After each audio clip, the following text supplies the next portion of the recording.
Pode dar aí, não? Pode ligar, eu vou dar um tempinho, né? Sei. Tá ligado. Tá gravando? Tô gravando, depois a gente... Tá ok. Caros amigos e amigas, telespectadores, nós gostaríamos tanto de conhecer o Padre Eustáquio mais de perto. Pensamos que o conhecemos, porque ele viveu aqui em Belo Horizonte. Na realidade, há muito mais a conhecer em sua vida. Hoje nós temos uma oportunidade ímpar.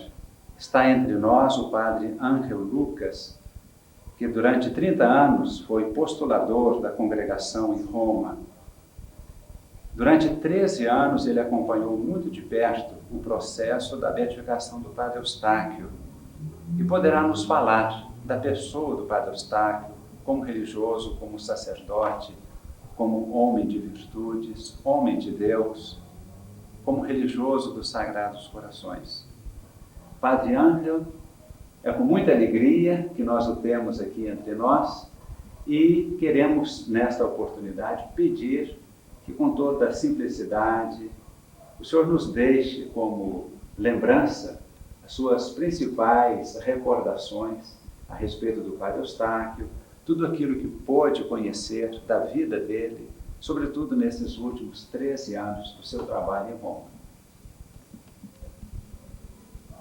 Tengo que confesar, en primer lugar, que a pesar de que yo he estado 30 años como postulador, solamente en los 13 últimos años he trabajado con el Padre Eustáquio, porque, como sabemos muy bien los padres de la congregación, la causa fue parada en el año 70 y yo, aunque hubiese querido trabajar, no me dejaba ni podía hacerlo. Pero desde el año 1982 logramos quitar esta prohibición y empecé a trabajar con mucho empeño. Yo no conocía al Padre Eustáquio, debo confesarlo, pero en cuanto empecé a conocer la figura del Padre Eustáquio, me fui entusiasmando cada vez más al conocer. El Padre Eustáquio nació en Holanda de una familia profundamente cristiana, una de esas familias clásicas, sobre todo en el sur de Holanda, en el Brabante. El padre, un hombre trabajador del campo, la madre, una señora de casa, que según alguno de los testimonios decía que tenía un carisma especial, y estando junto a ella se sentía este carisma. Tuvieron 11 hijos, 3 varones y 8 mujeres. El Padre Eustáquio fue de los 3 varones el más pequeño, de los últimos. El ambiente de la familia era profundamente religioso. Una de las hijas, de las 3 que tuvieron religiosas en la misma orden, decía que en su casa se hacían solamente 2 cosas, y era trabajar y rezar. Ahí estaba todo el ambiente. Sabiendo esto, se puede conocer que darse cuenta de que el ambiente de aquella familia era muy religioso. Pero no solamente porque era el ambiente de esta familia, sino era el ambiente de toda aquella región del Brabante, donde predominaban los católicos a los protestantes. Y ahí es donde nuestro Padre Eustáquio, que se llamaba familiarmente de Huberto, aprendió a rezar, aprendió a convivir con los demás, aprendió a conocer la religión de sus padres y empezó a seguir el camino por el cual el Señor lo quería llevar. No era una persona inteligente, tenía que hacer mucho esfuerzo para los estudios, tanto que su maestro en la escuela una vez le aconsejó a su padre de que no lograría hacer grande cosa con él en los estudios, por lo tanto que no valía la pena de darle una carrera. Sin embargo, el párroco, el coadjutor de la parroquia, vio en él una vocación, una posible vocación sacerdotal, y le aconsejó a su padre que le diese estudios. Como allá en el lugar donde vivían, eran casas diseminadas por el campo, no había posibilidad de estudios, tenía que ir todos los días 2 kilómetros caminando por la mañana al pueblo de Yemet. Allá tenía unos tíos, él se quedaba con ellos y comía con ellos. Y es donde empezó a conocer a la congregación, porque encontró un pequeño libro sobre el padre Damián. Al conocer al padre Damián se interesó por nuestra congregación y empezó a tenerle estima como misionero. Optó, en lugar de irse al seminario, por la congregación de los Sagrados Corazones. Y hizo el noviciado, empezó el noviciado en Bélgica, en Tremelo, donde había nacido el padre Damián. Pero por motivos de la guerra europea que empezó, tuvo que abandonar el noviciado como todos sus compañeros y volver a casa. Pero no quiso quedarse en su casa, sino en un ambiente mucho más religioso. Y para eso pidió a sus padres el poder quedarse en el convento de sus hermanas, que habían entrado en religión, 3 hermanas, quedarse allá para estar más cerca de un sanatorio, un hospital, donde él podía atender a enfermos y ancianos que también sentía ese gusto de trabajar en la caridad con los demás. Después hizo la profesión, empezó los estudios de filosofía y teología. La teología la hizo en Guinea, y el año 1919 se ordenó de sacerdote. El ambiente religioso en este tiempo, tanto cuando era niño y durante el tiempo de su formación en la congregación, es de una piedad que sobresalía sobre los demás. Ya en su casa construyó en un jardín una gruta a la Virgen de Lourdes, y con sus 2 hermanas pequeñas le gustaba ir allá a cantar a la Virgen y a rezar. Una cosa parecida hizo también en el escolasticado, e invitaba a sus compañeros, cuando había alguna solemnidad, alguna fiesta de la Virgen, iba a cantarle. Y ellos mismos, los compañeros, le decían que esto solamente se lo aceptaban a uno. Como a los demás no lo hubiesen aceptado una cosa. Pero a él, sí, dado lo que era, un espíritu trabajador, estudiaba mucho, es verdad, pero en la oración encontraba él sobre todo el apoyo. En cierta ocasión de exámenes, cuenta uno de sus compañeros, que el pobre estudiaba tanto y no lograba entender, ni lograba preparar toda la materia. Optó por cerrar los libros, levantarse del estudio donde estaba y se fue a rezar a la iglesia. Es decir, él hizo lo que pudo, entonces encomendó al Señor el resultado. Los padres no tuvieron ningún inconveniente, dicen, en admitirle a la ordenación, puesto que el trabajo que hacía, su constancia, su dedicación y su piedad compensaban todo lo que se le podía pedir de más. En los primeros pasos como sacerdote, le pusieron a ayudar al maestro de novicios, pero estuvo muy poco tiempo, 3 o 4 meses. Después le encargaron de la capellanía de una fábrica de obreros belgas que tenía una fábrica de vidrio.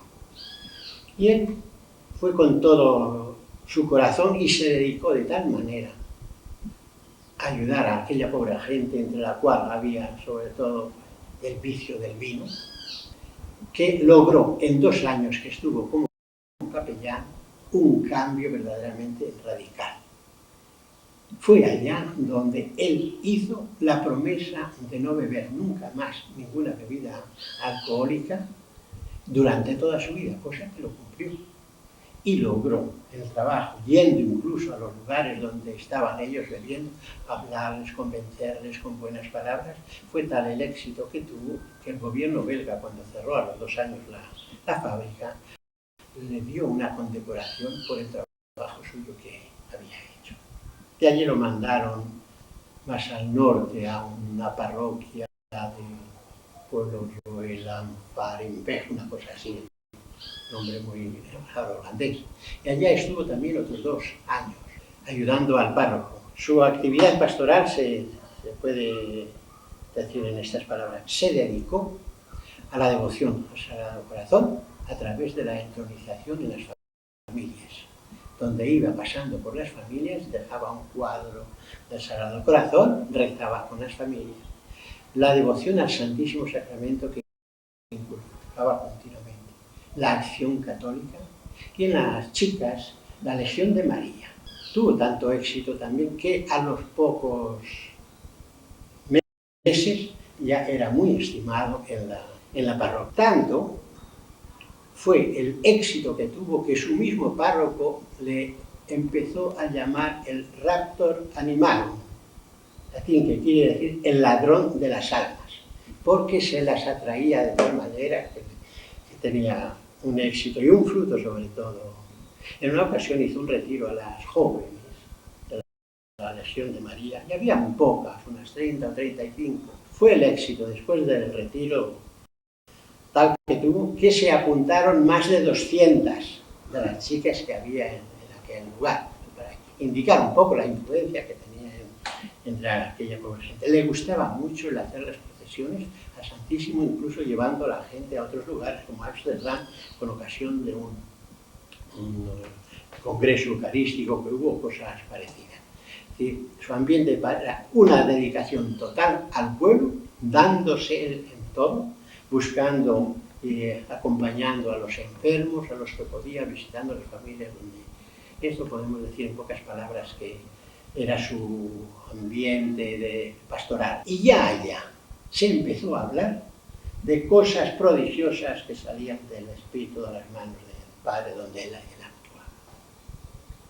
Como él había tenido un grande deseo de ser misionero, los superiores lo nombraron para no venir al Brasil. En realidad no estaban mandados los misioneros al Brasil, iban a Uruguay. Y por eso el padre Eustaquio tuvo que ir a Madrid a estudiar un poco el español. Estuvo muy poco tiempo, pero en plan de hacerse un poco con el lenguaje español. Vinieron al Brasil en barco 3 padres, el padre Gil, el padre Matías y el padre Eustaquio, que creo que fue en Florianópolis, donde paró el barco. Y como se paraba bastantes días, pues fueron a hablar en la curia con el obispo y más sacerdotes. Y había otros obispos, uno de los cuales les ofrecía, si se quedaban en el Brasil, inmediatamente trabajo les daba en su diócesis. Y era el obispo de Uberaba. Aceptaron, en esas circunstancias, porque en Uruguay no tenían un plan fijo. Aceptaron. Se quedaron en el Brasil, vinieron a Minas Gerais y en Uberaba se quedaron. En Romaría, lo que llamaban entonces Agua Sucia. Les dieron la parroquia, una parroquia, un pueblo relativamente pequeño, muy pobre, pero que había habido unas circunstancias muy extrañas, incluso con algún escándalo del sacerdote último que hubo, que abandonó la parroquia, y habían estado ellos sin sacerdote durante bastante tiempo. Es decir, había un ambiente, más bien en ciertas circunstancias, de libertinaje. Incluso veían a los extranjeros, no con buenos ojos, se retraían más bien de los extranjeros. Y de los padres, que eran extranjeros todavía, mucho más. Es decir, encontraron una situación de un poco de desconfianza. El padre Eustaquio, aunque no era el párroco, sino un coadjutor, pues pensó que el primer trabajo que él tenía que hacer allá con los suyos era ganarse la voluntad de aquella pobre gente. Entonces empezó el mismo método que había tenido en las parroquias anteriores, en la capellanía y en las parroquias. Ir a visitar una a una las familias, ofreciéndose para que fuera, ver si había algún enfermo, atenderlo, cuidarlo, y para ello, para que hubiese más contacto, mantener el contacto, hizo una hoja parroquial pequeña que él mismo componía, y llamaba el sembrador, donde exponía los hechos que ocurrían en la parroquia y siempre con alguna explicación catequética para que poco a poco fuesen leyendo. Fue teniendo éxito esa actuación suya y poco a poco se dieron cuenta que el padre, aquel, que ya era párroco, a los pocos meses lo hicieron párroco porque el padre Matías volvió para Holanda, que lo que buscaba era verdaderamente el bien del pueblo. Fueron ayudando. No todo fue fácil, hubo incluso acusaciones, porque cuando él hacía las visitas a la familia, alguien empezó a acusarle de que aprovechaba cuando los hombres estaban trabajando en las minas y demás, y que no estaba bien. Y él no se desanimó, no dejó por eso de visitar a las familias, sino cambió el método. Ir a visitar a las familias, pero siempre acompañado de una buena mujer de la parroquia. Una vez iba una, otra vez otra, pero en una banda, ¿no? Ese contacto con las familias.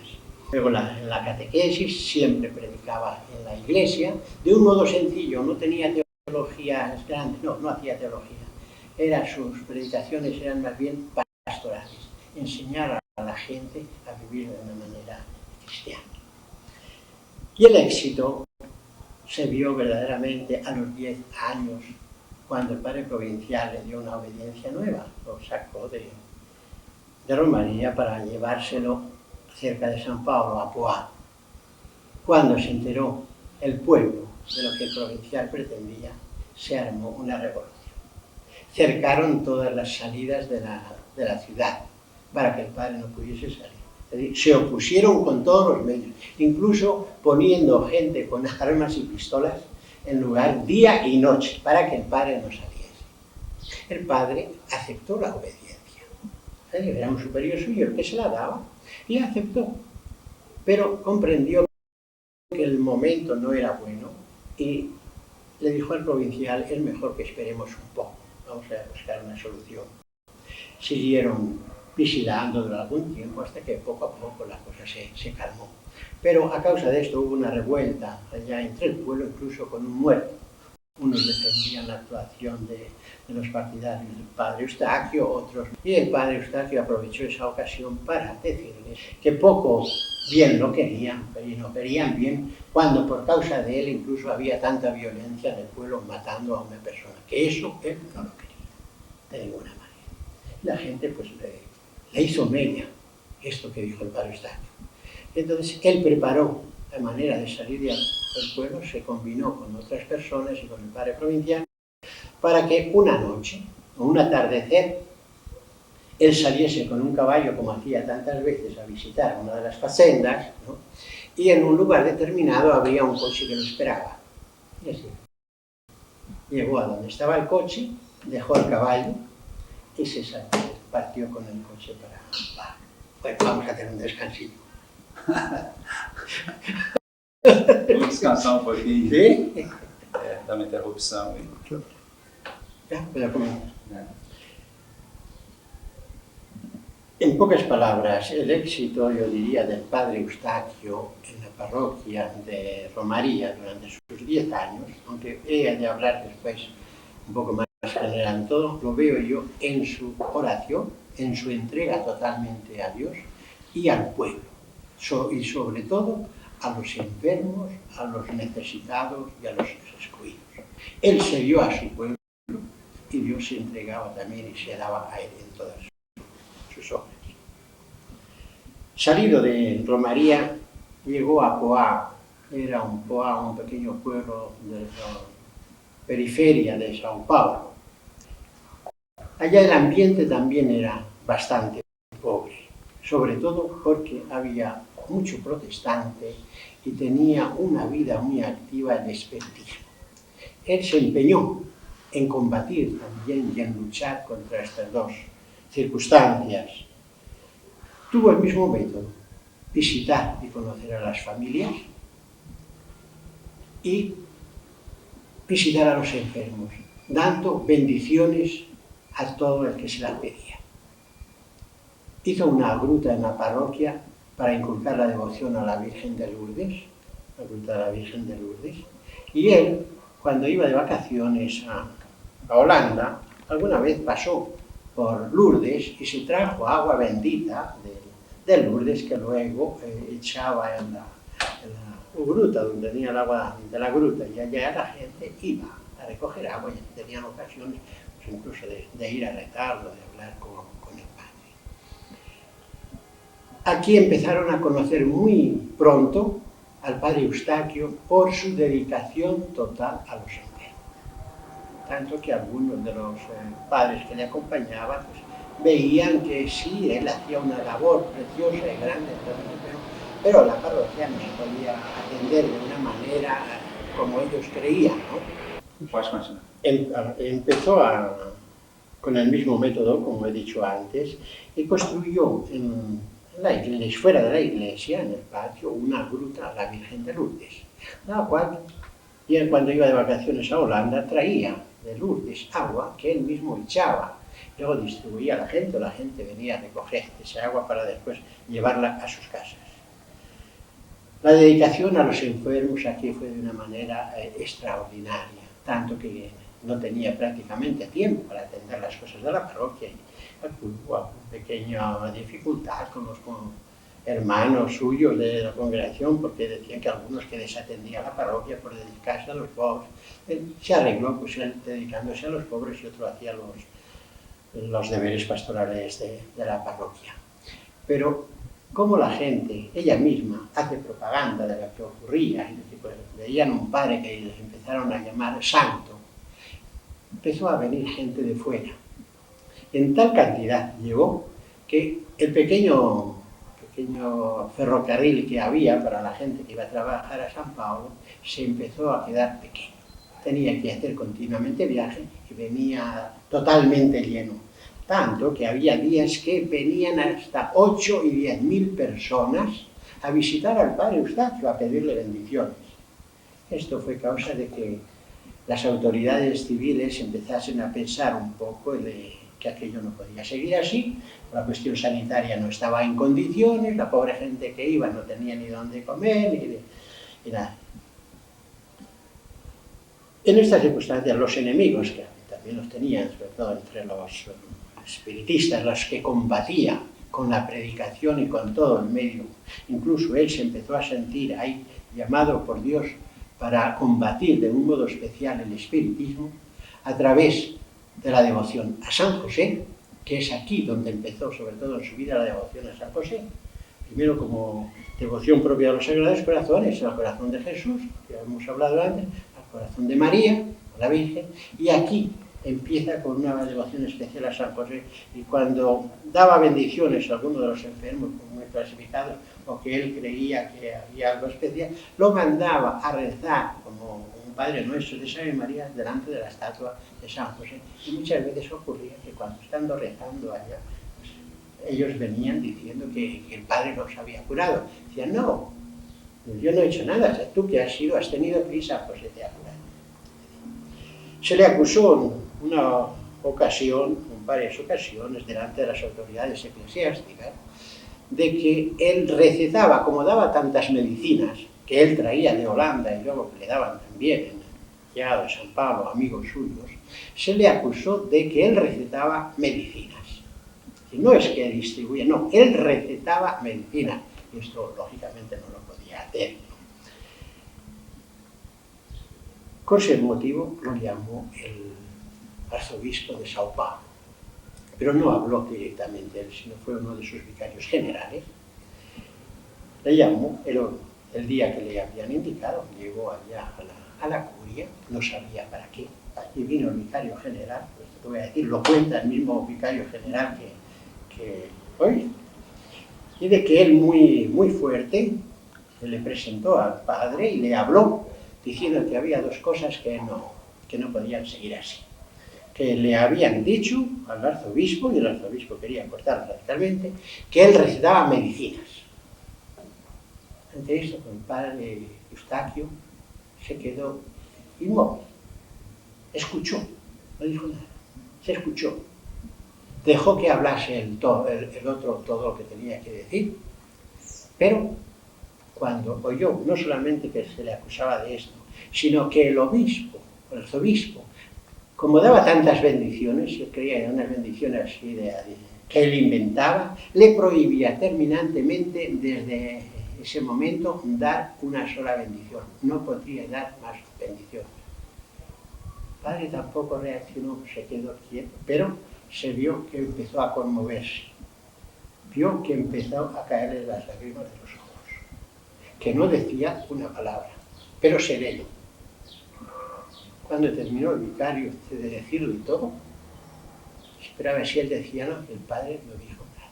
Entonces fue él mismo, dado que el padre no decía nada, el que le invitó. Bueno, si usted tiene alguna cosa que decir contra esto, pues puede decirla. Y entonces es cuando habla.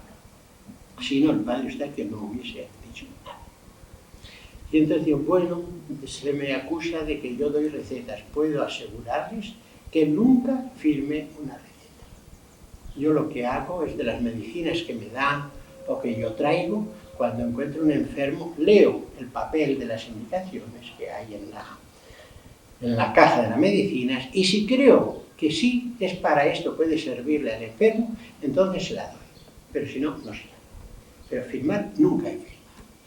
Luego, con respecto a las bendiciones, si desde este momento me prohíben las bendiciones, que sepa el arzobispo que no daré ni una bendición más desde ahora en adelante.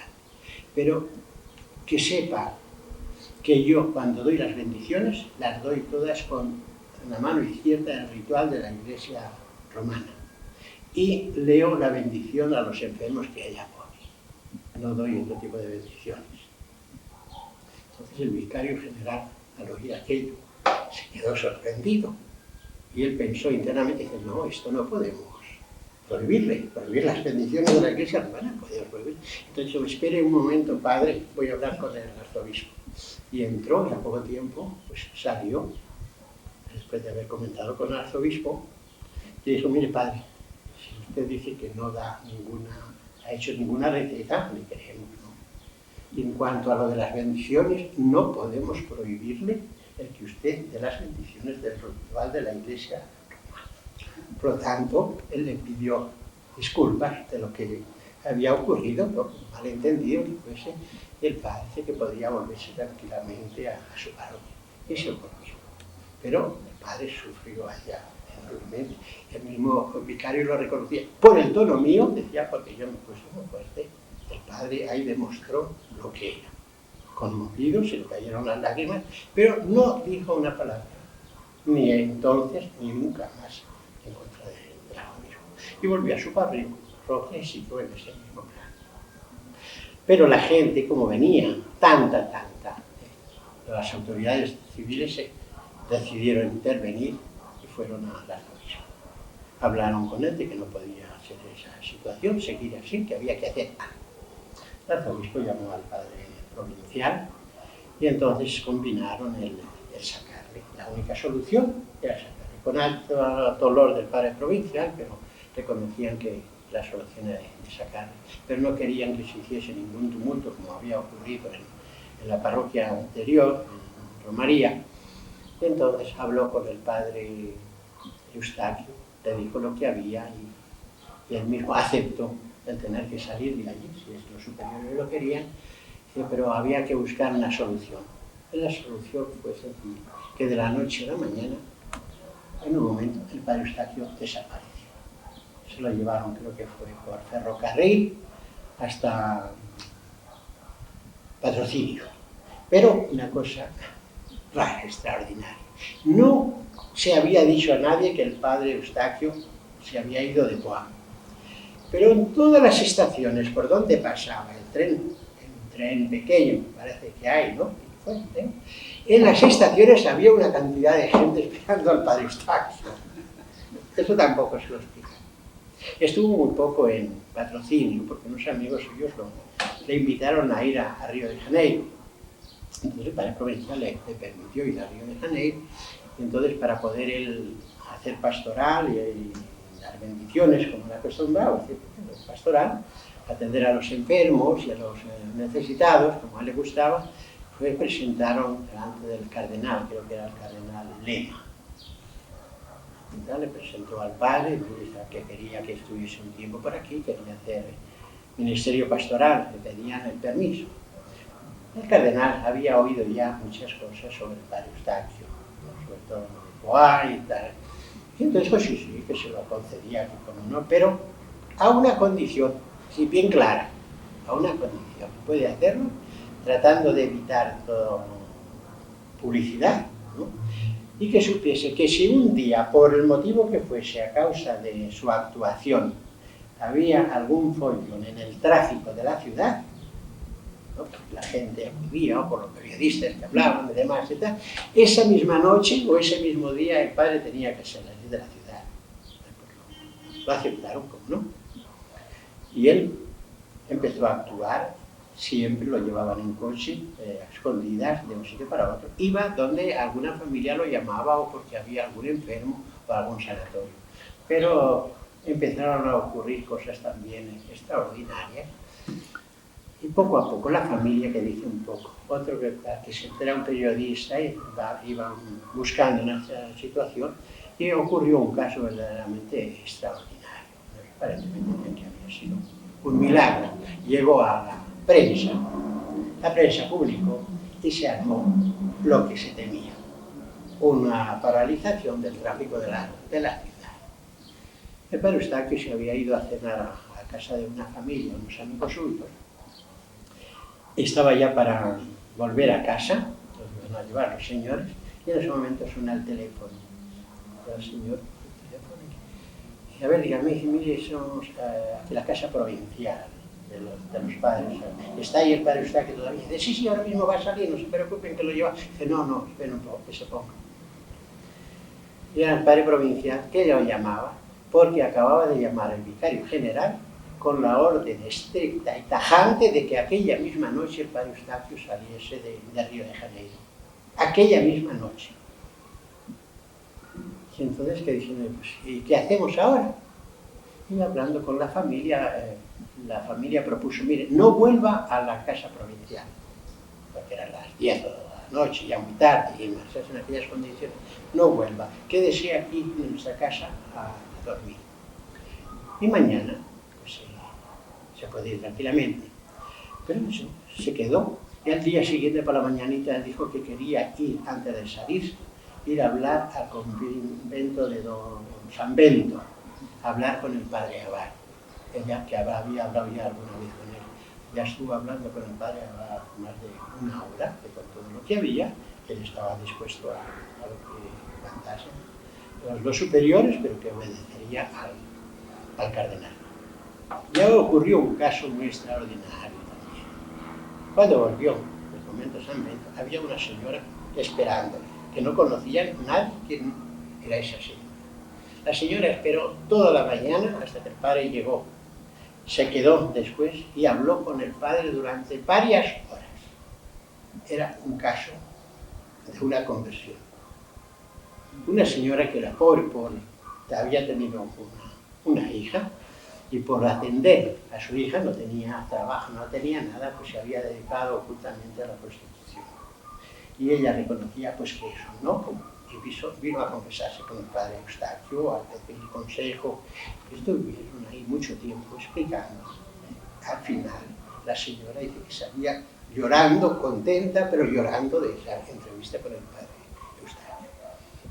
La familia esa conocía a unos señores que eran también amigos del padre provincial, y este señor ofreció, hombre, pues se puede venir el padre a mi facenda, lo llevamos allá, que quede oculto un tiempo hasta que este tumulto desaparezca, se quede unos tiempos por allá y vamos a ver qué es lo que ocurre.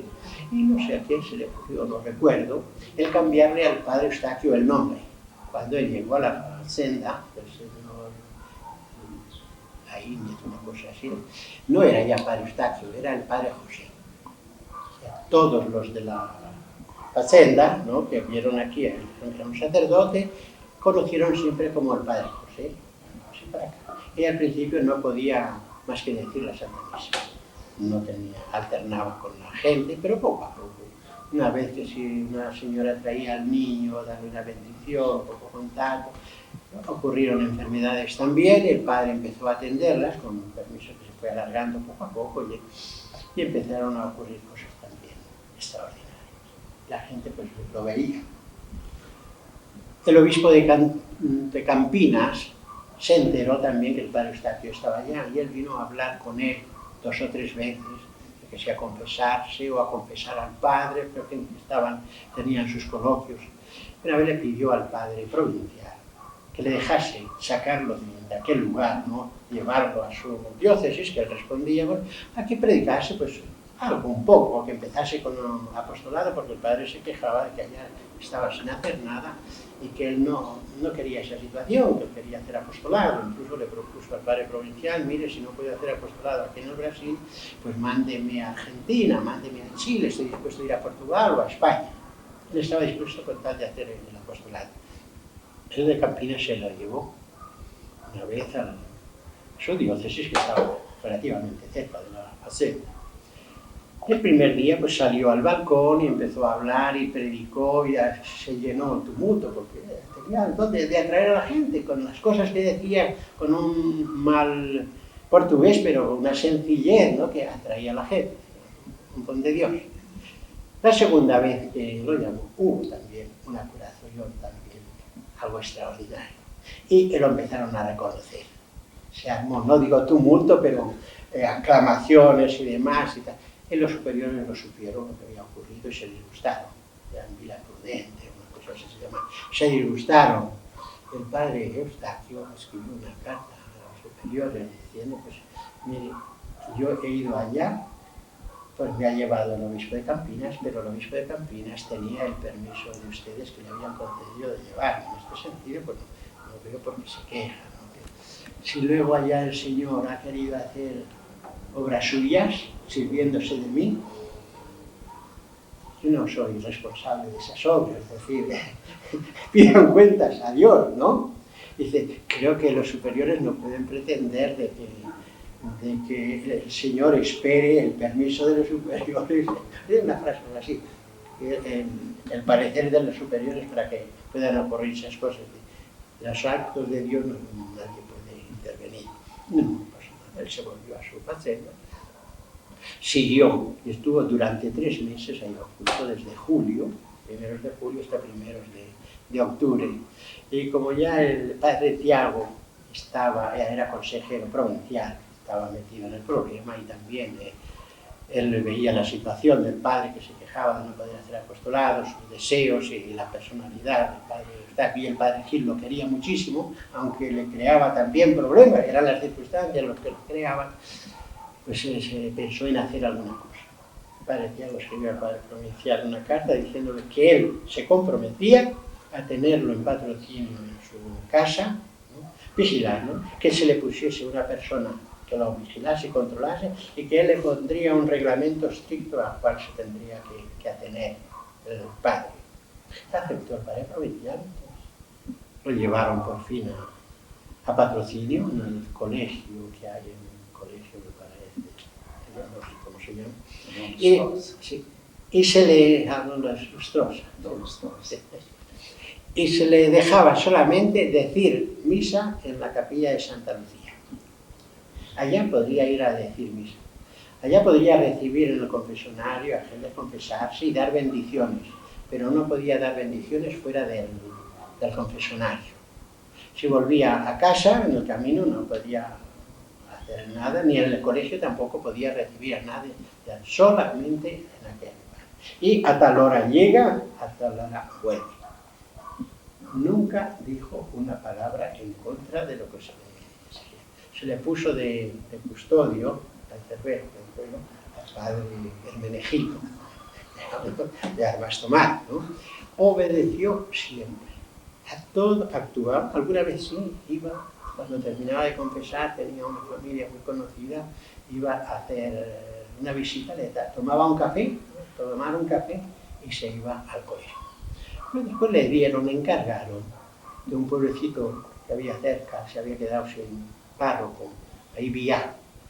Empezó también a hacer la pastoral, había necesidad de enfermos o querían construir un hospital, él inmediatamente puso manos a la obra, aunque no lo dejé terminar porque se necesitaba tiempo y dinero, ¿no? Pero él puso en movimiento todo aquello.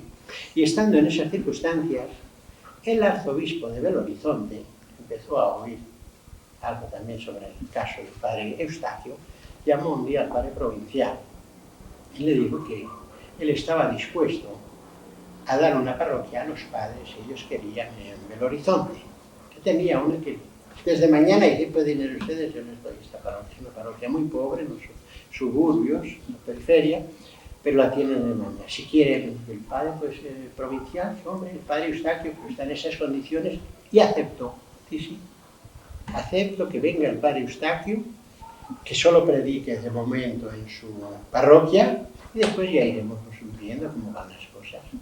Y al poco tiempo el padre Eustaquio salió para la parroquia de San Domingo, lo que habían dejado unos dominicanos. Llevaba un tiempo sin...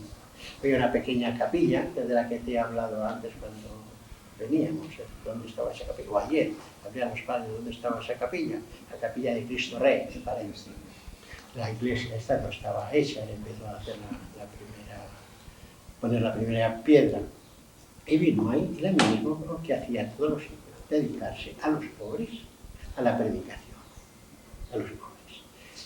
Y poco a poco pues la fueron conociendo, pero no solamente fue conociendo la gente pobre de su parroquia, sino los otros párrocos, ¿no?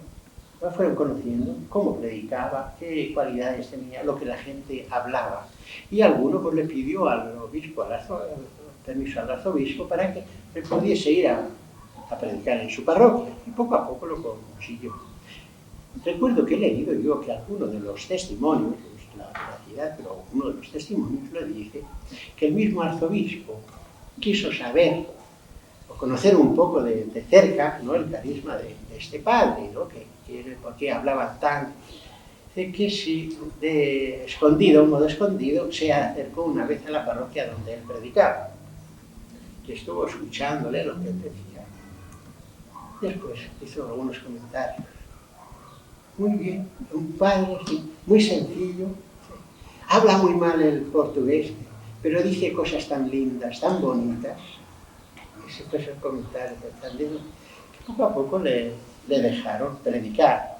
No solamente le dejaron, sino que lo pedían tantas parroquias.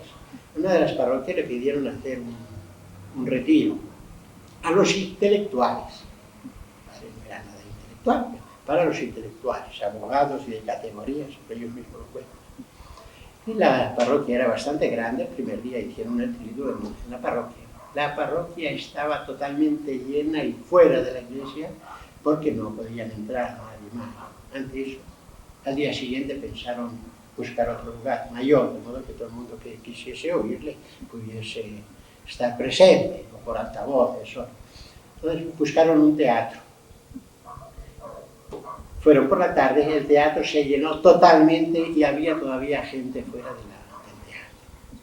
El tercer día, otra solución. Se les ocurrió lo que hoy día hacemos tantas veces, el padre, el papa, un campo de fútbol. Y llenó el campo de fútbol de intelectuales. Y al final salían los comentarios, uno de ellos, este comentario: yo no sé qué tiene este padre. Con un portugués tan malo que lo machaca, lo maltrata, ¿no?, nos deja a todos los intelectuales con la boca abierta.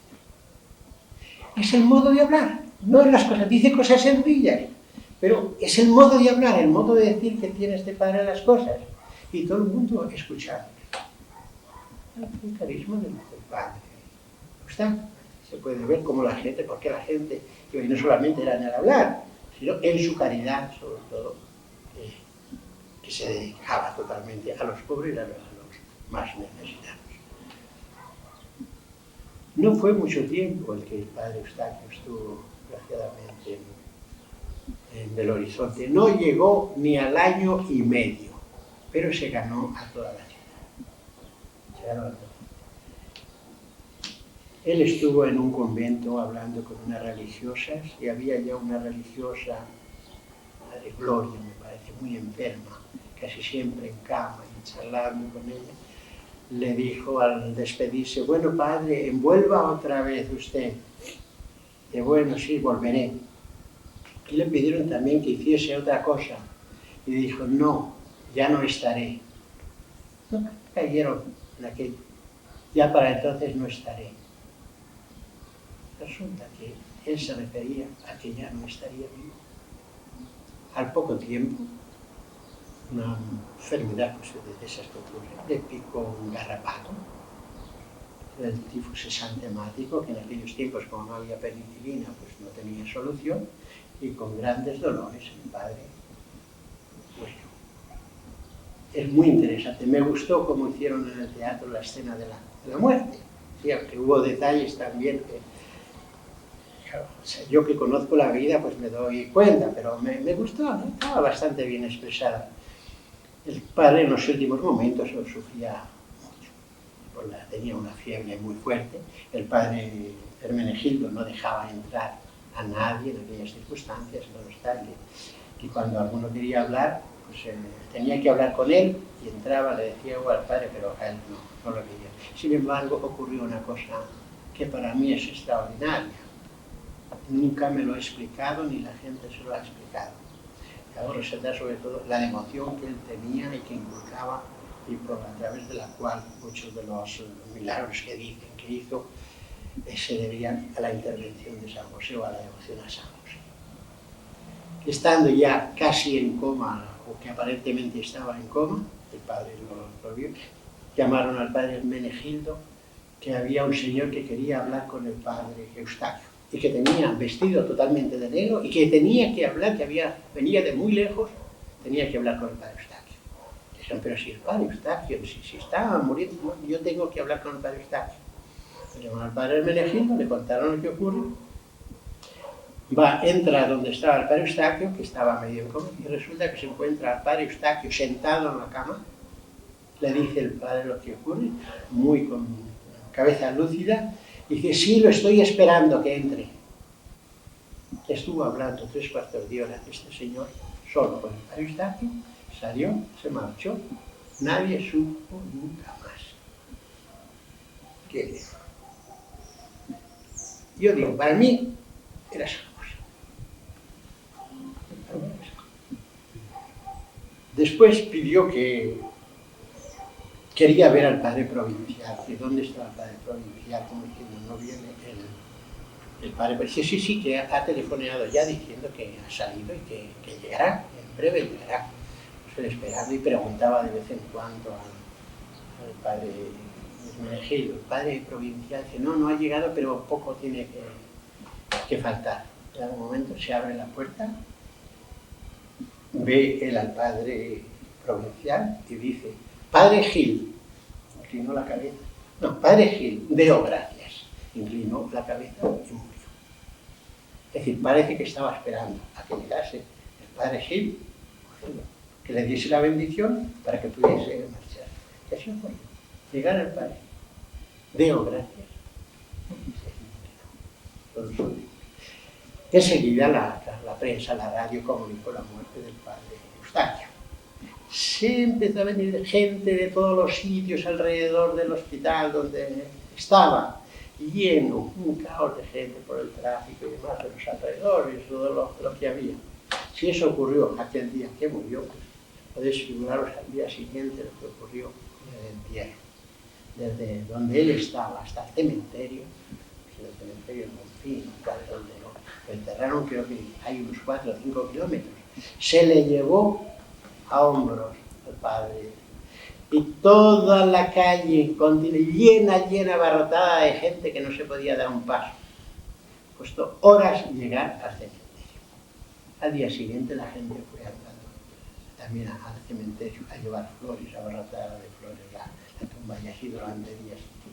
Cuando trajeron los restos a la iglesia, pues ya vosotros conocéis mejor que yo lo que ocurre en la tumba del padre Eustaquio, sobre todo el día 30, que una vez sí que he estado. Y todos los días yo voy por allá un rato a rezar y a ver un poco, continuamente hay personas en la tumba. Eso ya es una señal, pues vuestros autores comentamos, ¿no? A veces hablamos de por qué existen milagros. Es una de las señales en que buenamente se podría admitir como señal de que es una persona de Dios, que Dios se ha servido de él para una misión especial. Es decir, la mano de Dios se ve ahí. Digo que la gente, parece que no, hasta la gente sencilla ve en las personas que son de Dios, ve a Dios mismo. Es decir, esas personas, como en este caso nosotros que podemos decir, que es la presencia de Dios en el pueblo, y el pueblo se da cuenta de ello. Y por eso acude, y dentro de sus penalidades, sufrimientos y enfermedades, pues está feliz y contento. Eso creo que es nuestra figura de lo que ha vivido el padre Eustaquio. Ahora, una cosa global en orden a su espiritualidad, yo creo que podría decir, ¿por qué? ¿Dónde podemos buscar la razón del padre Eustaquio, de todo lo que el padre Eustaquio ha sido y ha representado en su vida, lo que ha vivido con el pueblo de Dios? Diría, no, hay que buscarlo en el Brasil. Yo me voy a Holanda a buscarlo. Al ambiente familiar, religioso suyo, al ambiente de la congregación durante sus estudios y a su esfuerzo personal, a su esfuerzo de no solo piedad, sino de entrega total a Dios. Él veía que Dios lo llamó y él se entregó a Dios nuestro Señor. Tanto que hay una carta muy bonita, el día de su profesión, hablando de su profesión religiosa, una hermana suya, la religiosa, le escribió al padre felicitándole y él le contestó en este sentido. Dice, mira, si el día más feliz de mi vida fue el día de la primera comunión, pero el día de la profesión mía ha sido tan feliz o más. Y le da la razón. Dice, es por esto, mira, el día de la primera comunión tú recibes a Dios, pero el día de la profesión, sí, recibes a Dios, pero tú te das a Dios. La entrega que uno hace a Dios, que eso no, del niño pues no se hace. Y en ese sentido estoy mucho más feliz. Y esto que dicen esas palabras es lo que él ha vivido durante todo el tiempo de su formación. Es decir, él se ha llenado de Dios, se ha entregado a Dios, y una vez que ha empezado el apostolado, pues van surgiendo los frutos. Él sigue en ese ambiente de entrega a Dios, de entrega al pueblo, servir a Dios directamente y servirle en el pueblo, con los pobres. Después Dios se entrega también ayudándole en todos sus trabajos, en todas sus dificultades, pues con gracias, con favores o con tantos medios que el Señor tiene. Yo veo la vida del padre Eustaquio. Su entrega total de joven, ha seguido viviendo esa entrega durante toda su vida. Entonces Dios le acompaña con sus manifestaciones de una manera o otra. Porque el Señor hace esas manifestaciones y da al pueblo estos hombres de Dios, que podemos decir, pues para hacerles ver que a pesar de todas las dificultades, los dolores, los sufrimientos, las enfermedades, ¿no?, que Él está siempre en medio del pueblo. Que está. Esos hombres de Dios son la manifestación, como decía antes, de la presencia de Dios. Hoy día, he visto aquí, me pone el padre Eustaquio hoy día. ¿Cuál es la situación entonces, ya que queremos beatificar al padre Eustaquio? Lo que la gente pregunta, a veces cuando se han enterado que yo estaba por aquí para trabajar, pues ¿cómo va la causa? ¿Cómo va la causa? Pues sabemos todos que estuvo parada unos 12 o 13 años la causa nuestra. Pero el año 68, que yo entré como postulado, se había hecho ya el proceso sobre la heroicidad de las virtudes aquí, en el horizonte, desde el año 62 hasta el 66. Estado don Joao, estaba él de arzobispo. Otro día lo comentamos también con él. Terminado el proceso, se mandó a Roma y se acababa de entregar cuando yo entré de postulado. Ya, pero usted que también está. Como paramos la causa, pues se ha quedado ahí durmiendo durante unos 13 años. Después, los primeros años, yo empecé a enterarme, a ver un poco la situación, pero tenía lo del padre Damián, que tampoco, las otras obligaciones que tenía ya, pues no pude hacer nada. Pero desde el año 85, que el padre Luis Mancilla, provincial, al actual arzobispo ahora de Cachoeiro de Itapemirín, pues que se me dijo que viniese yo aquí al Brasil a conocer los lugares donde el padre Eustaquio había vivido. Y yo dije, sí, es muy interesante para los trabajos que yo tenga que hacer, conocer en el lugar donde él ha vivido. Esto es muy interesante. Y me invitó y estuve el mes de agosto del año 85. Después, cuando volví, me fui a Holanda, también a conocer los lugares donde el padre Eustaquio había vivido, encontré a algunos sobrinos, estuve en la casa misma comiendo con los sobrinos donde él vivió, que unas placas que han puesto. Y en el año 86 que compraron unos ordenadores en la Secretaría General, nuestro secretario usaba uno, no sabía nada, y yo empecé con otro que tampoco sabía nada. La causa del padre Eustaquio, empecé a copiar en portugués todo lo que vía del proceso, y ahí empecé a descubrir la personalidad del padre Eustaquio. Y desde entonces yo he dicho que lo que yo he descubierto quisiera que lo descubriesen todos mis hermanos, toda la gente. Yo no conocía al padre Eustaquio. Creo que mis hermanos tampoco conocen la figura del padre Eustaquio, por las circunstancias de que ha estado parada la causa, luego ya han pasado mucho tiempo, nadie se acuerda, pero es una figura que tenemos aquí, es un hombre de Dios que creo que hay que ponerlo, como dice el Evangelio, en el candelero, no debajo de mí. Hecho el proceso, yo tuve que preparar lo que llamamos la posición, es decir, a los consultores no se les da el proceso, ahí tenéis, y vedlo, no, sino se hace una cosa ya lógica, se va exponiendo la vida del padre, luego las virtudes, cómo ha vivido las diferentes virtudes y las circunstancias que ha habido, porque ellos tengan una visión un poco clara y en poco tiempo pueden dar un juicio. Y a mí me tocó hacer esto, pues tardé unos cuantos años, desde el 86, como tenía lo del padre, y yo vi que no llegaba, que no podía, lo del padre Eustaquio, entonces aproveché que teníamos un abogado allá, el padre Damián, para que me lo hiciese, y por eso está hecho la posición italiana. La teníamos ya traducida, tuvimos que copiarlo otra vez en el ordenador, todo en italiano, y el abogado dirigía un poco la obra, yo hacía al ordenador las cosas, y así logramos que el año 94 pudiésemos entregar todo el libro ese muerto de la posición, la congregación. Desde septiembre del 94 la posición está esperando que los consultores de la Congregación de los Santos estudien este caso. A los 3 o 4 años, según hay el número de causas, pues suele tocar en el turno. Nosotros hemos tenido la circunstancia de un posible milagro. Acabamos de hacer el proceso, que yo mismo me lo voy a llevar para Roma.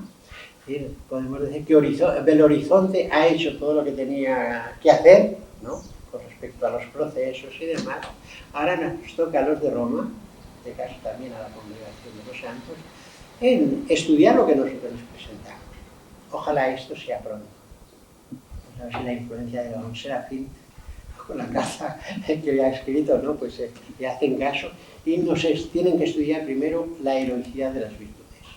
Si se pone ahora a estudiarlo, en menos de medio año podemos saber el resultado. No que el Papa dé el decreto, porque hay que esperar a que se reúnan varios casos iguales para que lea el decreto, pero ya sería muy bueno saber nosotros que la heroicidad de las virtudes, es decir, que él ha vivido de un modo heroico durante su vida las virtudes, pues está aprobado. Entonces, conseguido esto, podemos presentar el milagro que tenemos en vista. A ver, que la comisión médica estudie. Tenemos también que hacer una presentación nosotros, el postulador, ¿no? Hace el milagro de modo cronológico, con todos los detalles posibles, luego lo que dicen los diferentes testigos, sobre todo los médicos, y los documentos que tenemos del análisis de biopsias, que es lo que más importa, y luego también lo que dicen sobre todo la familia, los testigos y insignes. Se reúne la comisión médica y estudia. Hay primero un estudio previo, lo dan de modo oficial a 2 peritos, según la enfermedad. Si los 2 dicen que no hay nada que hacer, pues el caso se retira. Si uno dice que sí, que no tiene explicación, y el otro pues no lo ve, decide el presidente de la comisión médica. Y si los 2 dicen que sí, pues lo normal es que el presidente diga esto, hay que estudiarlo, y, digamos, se reúnen y ellos estudian según la posibilidad que se les ha presentado. ¿Qué esperanzas tenemos nosotros? Yo tengo buenas esperanzas, sí. Este milagro me está gustando mucho, me puedo equivocar, no soy yo quien lo digo, ni el tribunal aquí, como he oído algunos que dicen que el tribunal da una decisión y luego da otra en Roma. No, el tribunal no hace más que recoger datos oficialmente que se llevan a Roma y la comisión médica. La comisión médica no dice que es milagro, sino dice simplemente con el material que nos han dado aquí, con lo que dicen los médicos, con los documentos, no vemos explicación natural, es decir, la ciencia hoy día no puede explicar cómo este caso se ha curado. O pueden poner sus pegas y decir, no, esto hoy día, pues sí, se puede curar por eso, quizá esto no lo han hecho bien, y pueden poner sus pegas. Esperemos que el Señor quiera que no pongan ninguna pega, o que pongan alguna pega y todas se puedan resolver favorablemente. Y al final el Santo Padre nos lea el decreto un día, como ya oí del Padre Damián, que por intercesión del Padre Eustaquio, el Señor ha permitido en el horizonte un milagro para exaltar las virtudes del Padre Eustaquio y para bien del pueblo y de la religión. No tengo más que decir. Agradecer la acogida que ha tenido aquí en el horizonte, a nuestro padre vicepostulador que ha querido aceptar el cargo, porque aquí murió hace poco el padre Walter, el anterior vicepostulador. Yo llevo a Roma el milagro, ese presunto milagro, y tengo que dejarlo después al padre Emilio Viga, que ya ha entrado con muchas fuerzas como postulador, ya está esperando nuestras noticias y que yo llegue, a ver qué es lo que le llevo de bueno. En fin, y eso es todo, y gracias también a nuestro chofer que nos lleva por la ciudad y me lleva tan sonriente siempre, como a que Dios te lo pague. Obrigado! Nós aqui dizemos muito obrigado, Padre Ângelo Lucas, por todo esse trabalho, essa dedicação toda, esses 30 anos na apostolação, esses 13 anos aí, diretamente ligado ao caso do Padre Eustáquio, a sua vinda aqui ao Brasil agora, segunda vez, e felizmente mais de um mês e meio, quase 2, com alegria muito grande, e devemos dizer então muito obrigado e terminar dizendo deu graças. Deu graças. Deu graças. Pero no digas deu graças para que eu me muera. Que o Padre Eustáquio esteja ao seu lado. Por todo lo que el Señor permite, porque yo puedo decir, es verdad, no te lo he dicho, pero en este mes que he estado trabajando, y muchas horas, tanto que allá no tenían miedo por mi salud, yo veía una mano, no solo del Padre Eustaquio, y al final, yo decía, a mí me han traído aquí, no he venido yo, a mí me han traído aquí, y veo que el que me ha traído, llamado por el arzobispo, sabe por qué me ha traído. Y me está ayudando en no cansarme, en salirme las cosas bien. Las últimas dificultades que tuvimos con el obispo, con los vientos, perdón, sí. Yo estaba convencido que al último momento lo tendríamos todo. Y así ocurrió. Sí. Así ocurrió. Y me he sentido apoyado con todo el trabajo del vicepostulador, que no ha sido... Muy pequeño. No, ya sé lo que es.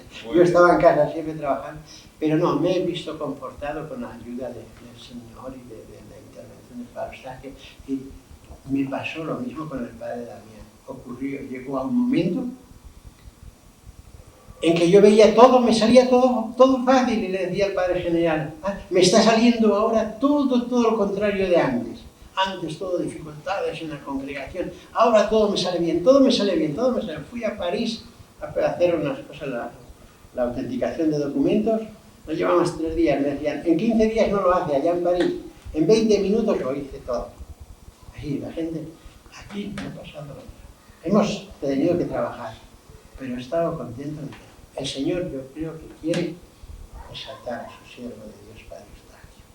A nosotros nos toca trabajar y sudar. Vamos a hacerlo como Padre Eustáquio. Por amor de Dios. Eu percebi esta mesma coisa, esta mesma presença de Deus. Inclusive, no sentido contrário, nós tivemos aqui que tudo caminhou tranquilamente, sempre no último momento que estava pronto, até a última semana. Com o último médico, nós tivemos uma semana de bloqueios, mas no último momento ficou pronto. Isso para mim foi um sinal de Deus para nos mostrar o que significava vir um médico de Brasília, uma testemunha de Recife, tudo na hora certa, como foi tudo providencial. E um médico de Belo Horizonte, realmente, dentro de uma tramitação normal, demorou tanto. foi para mim um sinal de que eu pudesse compreender o que Deus fez durante 1 mês e meio, fazendo com que tudo transcorresse tranquilamente. Ficou muito nítido, muito claro, que não era alguma coisa humana. Hacernos ver que todo lo que nosotros hacíamos Era sí, pero era él el que lo dirigía. Ele que dirigia. En cuanto él puso una pequeña dificultad, ya nosotros no... Yo estuve bloqueado, no podía seguir nada. Nada. Pero tenía como siempre la confianza. Sí, al último momento. Porque si no decía, si no lo conseguimos ahora, se tiene que suspender la clausura y volver en marzo. Exatamente. No, pues no. Durante la noche lo acabé todo. Bendito sea Dios. Gracias Vamos a a Deus. ver si ahora... Yo le digo al Señor, mira, lo que tú has empezado en Belo Horizonte, ¿no? Has querido que todo vaya bien, que todo acabe bien, solo te pido que también sigas ayudándonos y haciendo que acabe bien. Lo estamos esperando todos. Desde el arzobispo emérito hasta el arzobispo actual, toda la diócesis, toda la ciudad, y los padres de los Sagrados Corazones. Y el viceapostolador, claro está. Será una ocasión para que vayas a Roma. Sí. Hombre, al decreto tienes que ir. Hombre. Cuando venga el decreto de la felicidad de las virtudes es una ocasión para ir. Está el postulador, pero el vicepostulador también ayuda. No, es un momento interesante. Muy bien. Bueno, le hemos hecho trabajar mucho, a você. A trabalhar. Eu falando espanhol. O Celso já está bom no espanhol agora. Espanhol, sim. Já. De espanhol. De tanto ouvir, ele já ficou bom no espanhol. Já fala buenos dias. Muito obrigado, Padre. De nada, Ruth, de nada. Muito obrigado, Celso. Valeu. Ok. Valeu. Vamos ver um pouquinho?